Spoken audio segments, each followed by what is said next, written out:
গত 5ই নভেম্বর কানাডাতে বিল C3 third রিডিংয়ে পাশ করেছে বা পাশ হয়েছে। 3 নম্বর হিয়ারিং বলা চলে এটা, সেখানেও এটি পাশ হয়ে গেছে। এই বিলটি এখন কানাডার সিনেটে যাবে, সেখানে 3বার এটা রিডিং হবে। সেখানে যদি কোনো প্রকার সংশোধন ছাড়া এটি পাশ হয়, এরপরে এটা রয়্যাল অ্যাসেন্টের জন্য পেশ করা হবে। সেখানে রয়্যাল অ্যাসেন্টে যদি পার হয়ে যায়, তখন এই বিল C3টি ফর্মালি কার্যকরী হবে কানাডাতে।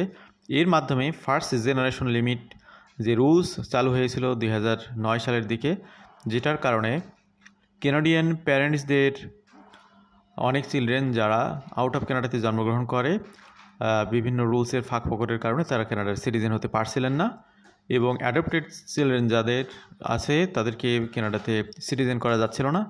এই কমপ্লেক্সিটিটা কেটে যাবে। আজকে আমরা মূলত এই বিষয়টা নিয়ে কথা বলবো।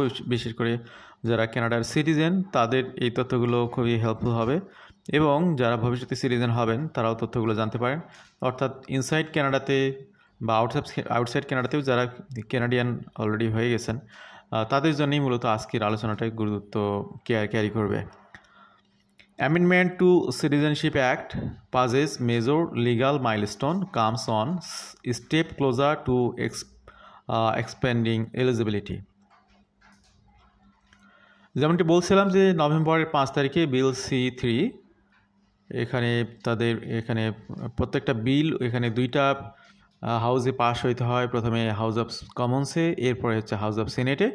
তো হাউস অফ কমন্সে এটার 3টা রিডিং হওয়ার কথা ছিল, 3টা রিডিংই হয়েছে সাকসেসফুলি, এবং এখানে আর কোনো সমস্যা নেই। এর ফলে এটা এখন পরবর্তী নেক্সট স্টেপ হিসেবে হাউস অফ সিনেটে এটি এখন উত্থাপিত হবে। সেক্ষেত্রে যদি কোনো সমস্যা না থাকে তাহলে এটি পাস হবে। আবার হাউস অফ সিনেটে এখানে যদি কোনো কারেকশন আসে, তখন এটা আবার ব্যাক করা হবে হাউস অফ কমন্সে।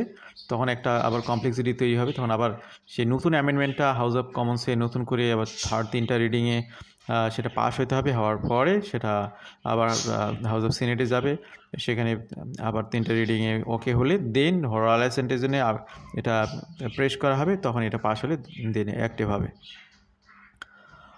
তো সিস্টেমটা আপনাদেরকে একটু জানানো হলো। The bill which seeks to remove the first generation limit rule for Canadian citizenship would amend Canada Citizenship Act, allowing Canadians born overseas to pass citizenship to their children born outside of Canada. তো এই first generation limit বিলটি বা এই রুলসটি চালু থাকার কারণে অনেকে, যেটা আমি বললাম যে অনেকের চিলড্রেন যারা কানাডার বাইরে জন্মগ্রহণ করে তারা বাই বর্ন সিটিজেনশিপ হতে পারে না। হোয়ার বিল C3 stand on the path to royal accent. Bill C3 has completed the House of Commons process and passed third reading, meaning that it must enter the Senate now and go through approval processes there. The bill must still pass through 3 more readings in the Senate without amendments before receiving royal assent and formally coming into effect as law. If the Senate does choose to amend Bill C3, it must return to the House of Commons to be re-examined. The bill can only receive royal assent once an individual version of it has passed through both branches of Canada's Parliament. তো কানাডার পার্লামেন্টের 2টা branch, একটা হচ্ছে house of Commons আর একটা হচ্ছে house of senate. 2 জায়গাতেই এটি পার হয়ে যেতে হবে। একটা জায়গা পার হয়ে গেছে অলরেডি। তো এখানে কি হতে যাচ্ছে, what if I want to apply for citizenship under the new laws before bill C3 formally passes.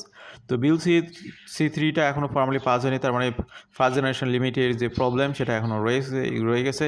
এই অবস্থায় আপনি যদি এটার জন্য আবেদন করেন, সেক্ষেত্রে আপনার কি হবে, individuals who believe they may be impacted by first generation limit rule that bill C3 proposes to fix can apply for proof of Canadian citizenship under new interim measures introduced by the Government of Canada earlier this year.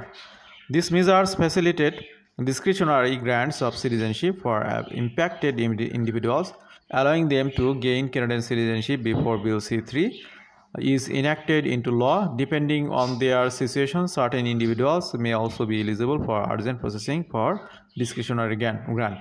তো এখানে একটা interim period চলতেছে। এই সময়ের মধ্যেও BLC first generation লিমিটের কার্যকারিতাটা নেই। এখন আপনারা এই কারেকশনগুলো করতে পারবেন। Who would be impacted if bill C3 passes? তো এটা দ্বারা কারা উপকৃত হবে একটু আমরা জেনে নেই। বিল C3 is intended to restore citizenship by descent to many second generation Canadians born or adopted abroad. The bill also seeks to rectify different instances of lost citizenship under current and past interactions of the Citizenship Act. These are outlined below. Children born or adopted abroad to a Canadian parent before December 19, 2023 অর্থাৎ 2023 সালের 19 December আগে যাদের চিলড্রেনরা out of কানাডাতে জন্মগ্রহণ করেছে এবং যারা adopted children নিয়েছেন, যারা ফার্স্ট জেনারেশন লিমিটের কারণে অ্যাফেক্টেড হচ্ছিলেন, তারা অ্যাফেক্ট হবেন না, তারা সিটিজেনশিপ পাবেন। Children born or adopted on after December 19, 2023 who affected by first generation limit and whose Canadian parent has made the substantial connection to Canada test at the time of their birth of attachment. তো 19 December 2023 পরে কেউ যদি কারো বাচ্চা যদি কানাডার বাইরে জন্মগ্রহণ করার কারণে তার সিটিজেনশিপ নিতে চান, সেক্ষেত্রে প্রমাণ দিতে হবে যে তার প্যারেন্টরা কানাডাতে লাস্ট 5 ইয়ার্সের মধ্যে 1095 দিন এখানে বসবাস করেছেন। Individuals born abroad before April 1, 1941 who is Canadian parent who affected by the first generation limit. Children born or adopted abroad to a Canadian parent, এটা ডাবল চলে এসেছে। Individuals who lost their citizenship on account of unmet retention requirements, তারা এখানে এই সুযোগটা পাবেন এই বিলটা পাস হলে। The example are detailed in more clarity, এটা আরও বিস্তারিত আছে, আপনারা ওয়েবসাইটেও পাবেন, গভর্নমেন্টের ওয়েবসাইটে। Why bill C3 was introduce, এই বিল C3টা কেন চালু করা হয় তার একটা হিস্ট্রি এখানে তুলে ধরা হয়েছে। এখানে আগের প্রধানমন্ত্রী জাস্টিন ট্রুডো তার সময় এখানে কিছু বিষয় রিলেটেড আছে। এখানে 2024 সালে মে মাসে সর্বশেষ একটা অ্যামেন্ডমেন্ট পাস হয়। The government submitted bill C71 for consideration to parliament. The bill allowed citizenship by descent to the second generation if the Canadian parent had at least 1,595 days of physical presence in Canada before the child born or adoption. তো কোনো একটা last যে amendment হয়েছে সেটা হলো যে কোনো children তিনি আউট অফ কানাডাতে জন্মগ্রহণ করলে তাকে সিটিজেন করার জন্য তার প্যারেন্টদেরকে কমপক্ষে 1095 দিন তার জন্মের আগে কানাডাতে বসবাস করতে হবে, সেই বিষয়টা এখানে বলা হয়েছে। The bill, however, did not receive royal assent. তো আগের ওই অ্যামেন্ডমেন্টটা পরবর্তীতে রয়্যাল অ্যাসেন্ট আর পাস হয় নাই, পরবর্তীতে তো প্রধানমন্ত্রী চেঞ্জ হয়ে গেল, এই জন্য এটার কার্যকরী হয়নি।